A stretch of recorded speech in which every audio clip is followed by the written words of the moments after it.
Hi, I'm Mark Mix, President of the National Right to Work Foundation.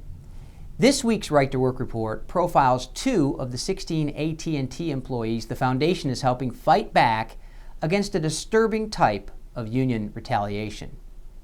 Last month, foundation attorneys filed a lawsuit in North Carolina State Court against a Communication Workers of America local union. Union bosses illegally displayed in public view 33 workers' confidential personal information, including their Social Security numbers.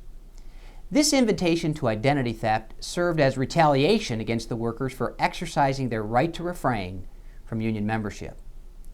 As Jason Fisher and Everett Jenkins explain, union officials help foster an atmosphere of pressure and intimidation from the very beginning of the workers' employment. Well, when I joined on with the company, I became a union member because, basically everybody else was, so I thought that was the way to do it. My story is a little bit different. I started as a temporary service tech in Winston-Salem, and basically what that is you do the work of the service tech, but you're not permanent. You don't have the benefits of a permanent employee. So the union contract, nothing in the union contract applied to me, so I didn't join the union. And I guess the union felt that I should have joined, even though they weren't representing me. They just, I guess, wanted my money. So I didn't join for the first 2 or 3 years. But anyway, during that time, they were vicious. I mean, the union president come up and said that they were going to, damage my truck. Union goons created such a hostile work environment that even Jason's supervisor asked him to join the union so that things might calm down. As members of the CWA, Everett and Jason did not understand why union officials seemed to care more about discussing the war in Iraq and stem cell research than working for the benefit of the rank and file.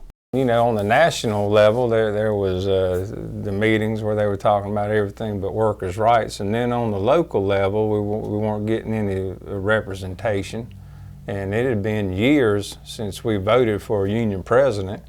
I needed them one time that I can ever remember, and that was quite a few years back, and the company had did something that was totally against the contract, and when I went to the union president, he just said, there's nothing I can do for you. So since then, I've had a sour taste in my mouth for the union. Like I said, I've supported them for several years, and when I needed them, they weren't there. Unfortunately, union bureaucrats made resigning from the union easier said than done. It's impossible to resign from the union. You It can is. join at any time by signing your name on this little card, but to get out, and I've tried. You got a little window. You got a 10-day window, and then you got to send your resignation to a person who's in the union. So sometimes they lose it, sometimes they don't get it. So you've got to make sure that you sign everything, make photocopy, send it certified mail, registered, just the whole 9 yards. I mean, it's impossible to get out of the union. It should not be that hard. But after the employees resigned from the union, CWA officials escalated their practice of harassment and intimidation. They got a hold of our Social Security numbers somehow, and it was being through passed the around. through the union. Yeah, through the union, Yeah. and they posted our Social Security numbers up in a public place, a place that not just AT&T employees have access to, but we've got contractors that come through there all the time, the time. And I think half the people that are in the union don't want to be there, but they're just afraid to get out. As a matter of fact, they've come up to me and said, I want out of the union, but they see what happens to us, and it's just intimidating.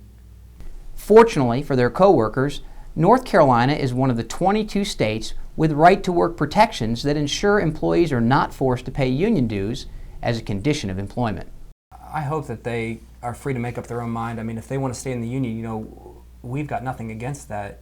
We're not writing anything derogatory about them or anything like that. But I mean, if a person does not want to be in the union, here in North Carolina, they have a right to get out, and they should not be afraid of having their Social Security numbers posted or anything else. That's the thing that'll probably keep people from wanting to get out is the fear of their personal and private information being broadcasted publicly. I mean, that's a serious threat these days. We intend to win more than $10,000 in damages for these workers.